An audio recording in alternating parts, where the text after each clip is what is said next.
This is the real threat that I think the AI companies pose to publishers. I mean, essentially, it's a plagiarism engine, right? There is no artificial intelligence without human intelligence. It is really an existential issue.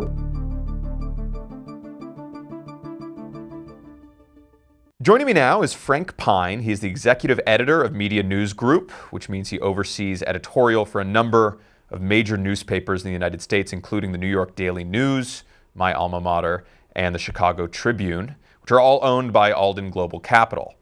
This week, Alden published editorials condemning OpenAI's push for the White House to allow them to use even more information in their large language models. That comes as 8 newspapers owned by Alden and overseen by Frank Pine are suing OpenAI and its backer Microsoft, accusing them of illegally using news articles from their papers to power their AI chatbots. Frank Pine is here now to discuss all of this. Frank, thanks so much for coming on the show. I appreciate it. Aiden, thank you so much for having me. Really pleased to be here. So I am really excited to talk to you about this because I think it's such an important issue for publishers going forward. And I think the ways that publishers are sort of trying to handle the impending, hopefully not doom, of AI for the publishing industry is a really important subject, storyline to follow. And it's interesting to see the different ways they're doing it. To start off, could you tell us about this latest push from OpenAI and why you felt the need to call it out in these editorials?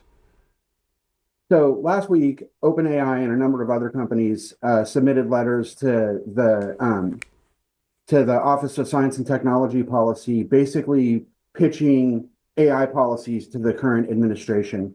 And among the things that they asked for was basically the loosening of copyright laws so that they could freely train large language models on copyrighted material without reimbursing or even negotiating with the creators of those materials. And in doing that, OpenAI cited national security as the reason for that. Basically saying that if they're not allowed to freely use copyrighted materials of any kind, that the AI arms race was over and China was essentially going to win. It's deeply ironic considering the fact that OpenAI has challenged China's DeepSeek, claiming that it doesn't respect intellectual property and may even have been built on OpenAI's code, right? So, they don't want anybody else to use their code, but they want to be able to freely use everybody's content to, create the product that has led them to a $150 billion valuation. When that happened last week, it seemed so absurd that it had to be called out, right? Just had to. We publish editorials all the time, but this seemed to be an extraordinary circumstance, especially times being what they are, with the government's call for proposals to create such a policy. And the argument seemed incredibly overreaching. So clearly we wanted to do an editorial, and when we talked about how we would play that editorial, we realized that for us, it is really an existential issue. AI is not the same as search, right? There's a report last week from Toolbit that says referrals from AI are 96% less than referrals from search. And as anybody who uses search knows, right, the search has changed quite a bit over the course of the last 10 years. Even search doesn't refer as many readers, users, as much traffic as it did when it was 10 little blue links. So that led us to the decision to put the editorial on the front page of our print editions, in part recognizing that our print readers are our core most loyal readers, who are also going to be the ones who are most seriously impacted by any policy that undermines our business.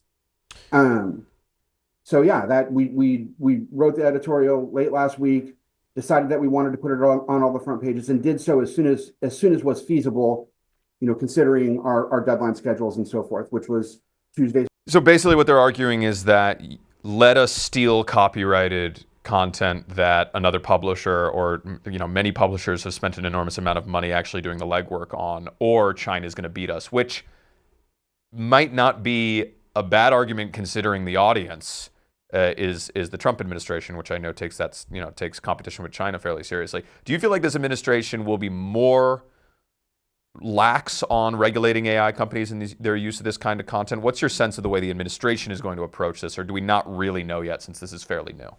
I think we don't know for sure. Certainly, national security and foreign policy is very important to this administration. I also think that this administration prizes business and good business decisions, and I think that it's not a good business decision to allow to loosen up the copyright laws and put at risk not just journalism, but everything that involves the creation of content online. We tend to be focused on text, right? Because text is the thing that is most clearly used to train a large language model. But it also implicates video, it implicates photos, basically any of the creative arts where somebody is creating content.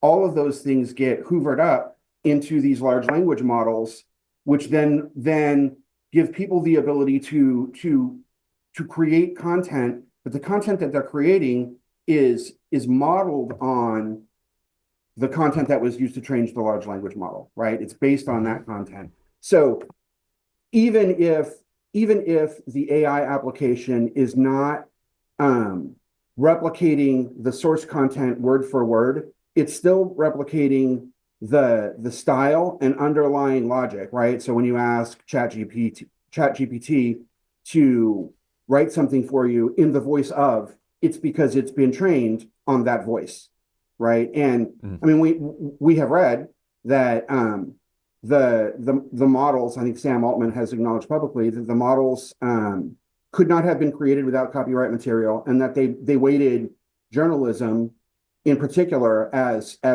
particularly credible material on which to train the large language model.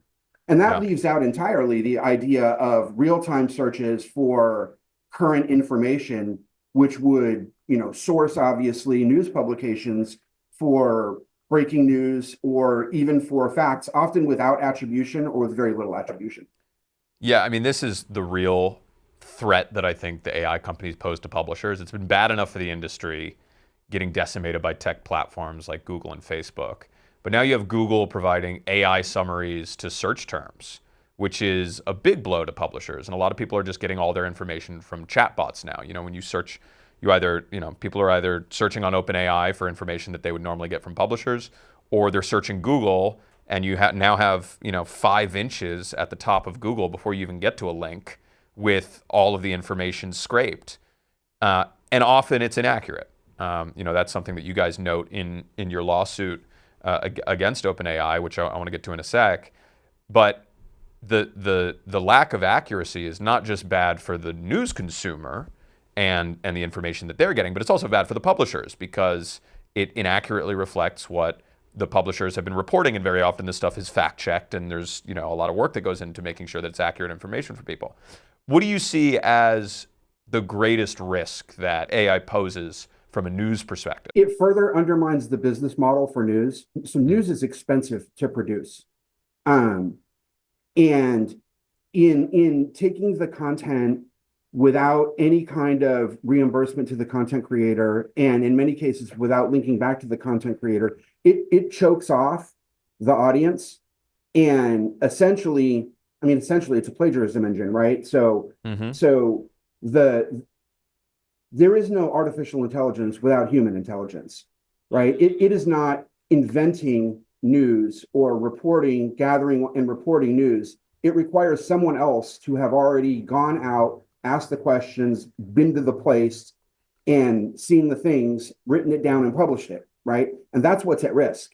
And I in particular, I'm concerned about local news, especially small community local news, right? Which there aren't a whole lot of sources for what's going on at the city council level of small town USA, right? There should be a reporter in the room when the council is meeting. There should be a reporter who's looking at the agendas and determining what's going to happen that would be of interest to the public. When I started in this business, there was a very robust news ecosphere where there were all of these local publications that were low to the ground, that would attend city council meetings, that would attend water board meetings. And when they found good stories, those stories would bubble up to regional publications, and the best stories would bubble up to national publications. And in that way, the public was informed about the things that were important that were happening in the communities around them.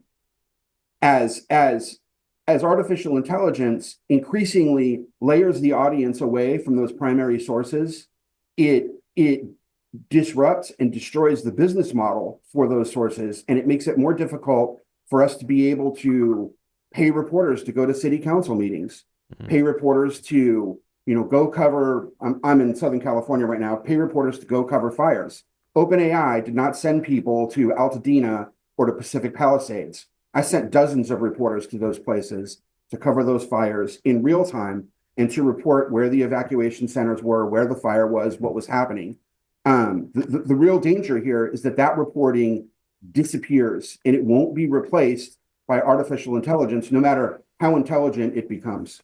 I totally agree. Now, as I noted, you guys are suing OpenAI. What is the status of that lawsuit? How's that going? We filed the lawsuit about a year ago, and it still feels like it's early days. So there's still motions being heard in court. I think both sides are working on discovery, massive volumes of documents going back and forth between us and them as we prepare. At this point, we're still waiting on some preliminary rulings from the court. Trial is, I'm sure, months away. Let's go back to the beginning here. Before you filed the lawsuit, major news publications are going about the AI question, if they are confronting it at all. A lot of them are just ignoring it. But major publications are going about it in two ways, for the most part. They're either suing these LLM companies, which is what you and the New York Times have opted to do, or they're licensing their content with these companies, which is what the Financial Times and I think Axel Springer, a few other companies have opted to do. Now, I'm sure that they're making a good chunk of change from that kind of arrangement, but it also feels like it could be a deal with the devil. If you assume we're all going to get gobbled up by AI eventually, making a deal now is not the best idea. But in any case, why did you decide to take legal action instead of striking a deal? Because wrong has been done, right? The original sin, as it were, is training a large language model on the copyrighted material to begin with. And so the idea, as an analogy, the idea that you could walk into Barnes and Noble and steal all the books, and take them home and copy them down, and then call Barnes and Noble and say, hey, we'll give you $10 for the books, right? That is not a position of strength for Barnes and Noble, right? Our content has already been stolen, and not a little bit of it, a lot of it, all of it, everything that we put on the web has already been misappropriated and used to train this large language model. It doesn't make sense to negotiate over a crime that's already been committed. That's our position. Do you have a sense, and if you could share any sense with me of what a fair compensation for that crime would be? Last time I checked, OpenAI was valued at like $250 billion. What are you guys looking for? Too early to say. We're still looking at the amount of content, and in this case, the plaintiffs in the lawsuit are 8 of our papers. Mm-hmm. And we have, more than 60 daily newspapers. So to us, this is a very big deal, and the value to just those 8 newspapers is staggering. And we also think that there's precedent here for our other newspapers as well. Frank Pine, thank you so much for coming on the show. I really appreciate it, and I urge all listeners to go and read those editorials because this is a really important story and one that we're going to keep following here. So thanks so much for coming on. I appreciate it. Aiden, thank you so much for having me. I really appreciate it.